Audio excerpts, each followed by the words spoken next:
किसी भी प्रकार की जानकारी के लिए सब्सक्राइब करें हमारी चैनल बागेश्वर धाम सरकार को। बेल आइकन को दबाना ना भूलें। कई लोगों ने प्रश्न भी किया, महाराज चलो मान लिया सनातन धर्म श्रेयस्कर है,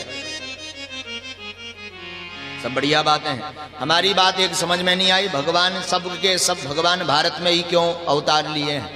कभी चाइना में भी लेते, वहां भी धर्म का प्रचार होता, अमेरिका में भी लेते, वहां भी धर्म का प्रचार होता, वेस्ट इंडीज में भी लेते, वहां भी धर्म का प्रचार होता। देखो भाई, सीधी सी बात है, गांठ बांध लो, ये सारा संसार भगवान का ही स्वरूप है। कोई हाथ है देश तो कोई पांव है, कोई देश भगवान की आंखी है तो कोई देश भगवान का कान है। पर भारत देश पता है क्या है? भारत देश भगवान का हृदय है, और हृदय में ही प्रकट अवतार नहीं लेंगे तो भला कहां लेंगे? सब देश अनेकानेक भगवान के अंग बने हुए हैं। कोई बाल बना है तो कोई कान बना हुआ है, तो कोई कंठ बना है, तो कोई पाद बना हुआ, पैर। अब शरीर में भी छोटे बड़े अंग होते हैं तो देश भी छोटे बड़े हैं। शरीर के अंगों के छिद्र भी अच्छे और बुरे होते हैं तो देश भी अच्छे भी हैं और बुरे भी हैं। हाँ जी या ना जी? तो भारत देश क्या है? बोले भारत देश भगवान का हृदय। अब हृदय तो बढ़िया होना चाहिए, हृदय में भगवान भक्ति देवी से ही आह्लादित होते हैं।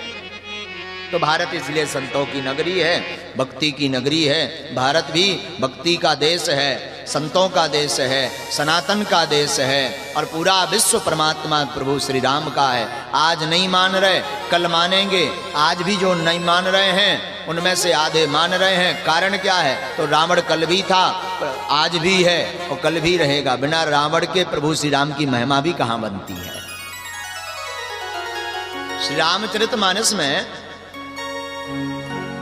आप पात्र उठाइए रावण का और रावण को निकाल दीजिए आप पात्र से, तो श्री रामचरितमानस की कोई महिमा बचेगी क्या?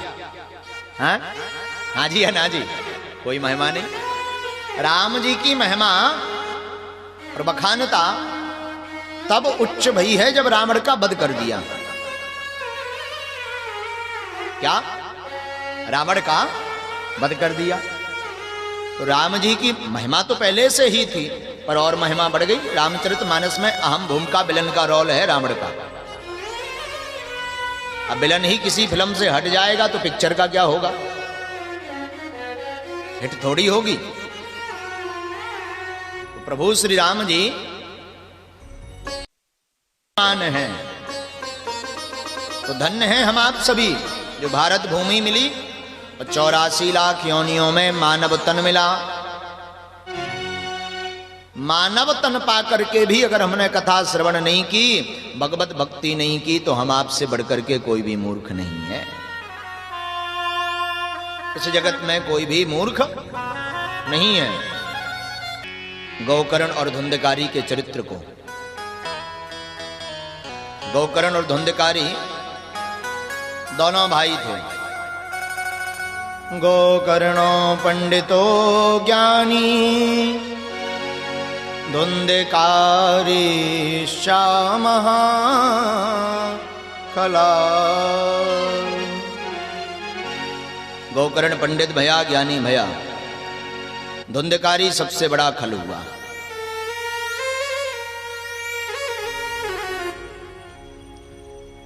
और जीवन भर उसने पाप किया, पाप कर्म के अलावा उसने कुछ किया ही नहीं। लेकिन जब वो मर गया और उसके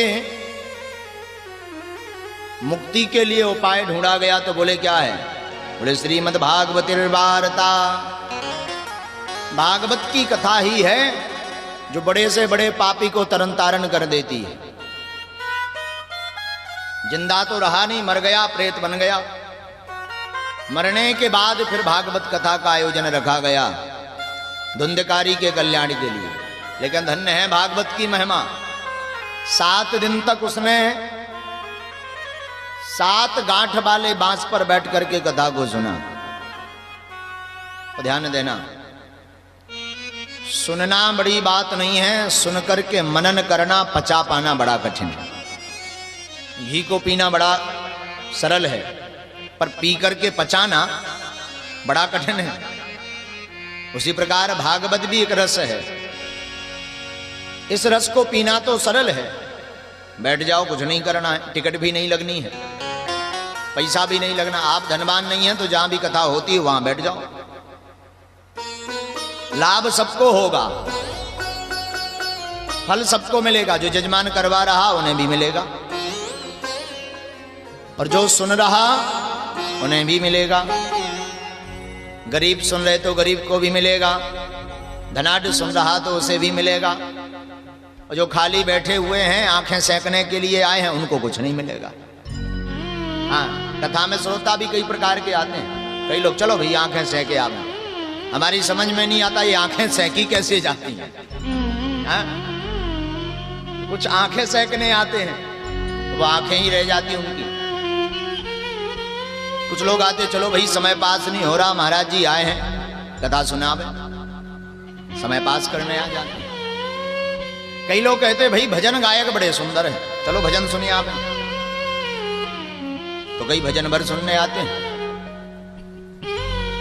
नाना प्रकार के लोग होते हैं और नाना प्रकार की भावनाओं को लेकर के भगवान के कथा पंडाल में आते हैं। लेकिन भागवत के लिए कहा गया, श्रीमद्भागवत कथा पुराण कल्प वृक्ष की भांति है। जो जैसी भावना लेकर के विराजमान होता है 7 दिन तक, बड़े मनोभाव श्रद्धा से जो सुनता है, उस भक्त पर वैसी ही भागवत भगवान अपनी कृपा कर देते हैं। धुंधकारी ने अपने मोक्ष के लिए कथा को सुना तो 7 दिन में ही धुंधकारी को भगवान का परम पद प्राप्त हो गया। आप भी पाना चाहते हो तो आप भी सुनिए।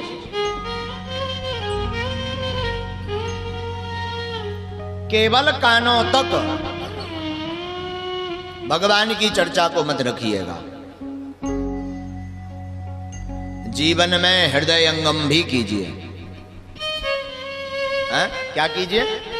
हृदयंगम भी कीजिए। देखो, वाणी श्रेयस्कर होती है। गुरु वाणी, वेद वाणी, मात पिता की वाणी, ये श्रेयस्कर है। मात पिता गुरु की वाणी कीजिए कार्य परम शुभ जानी। माता पिता और गुरु की वाणी को बिना विचार करके कर लेना चाहिए, चाहे वो जो भी हो, उसमें फिर विचार नहीं करना चाहिए। कोई भी वाणी होवे,